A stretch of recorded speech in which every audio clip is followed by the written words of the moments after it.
roasted chicken. Ayan guys, meron ako ditong chicken na boneless, marinated. Tapos potato. Ayan. Tapos ito, onion. Nilagyan ko na siya ng mantika o oil yung aking lutuan. So ngayon, ilalagay ko siya ang chicken.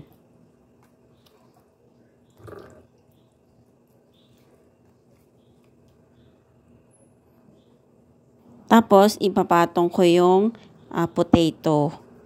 Depende na sa inyo kung paano nyo ilagay yung potato. Kasi maluluto naman yan sa oven.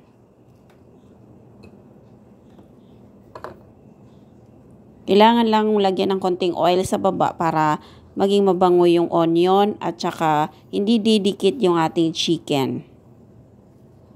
After 2 hours, ito na siya guys. Happy eating!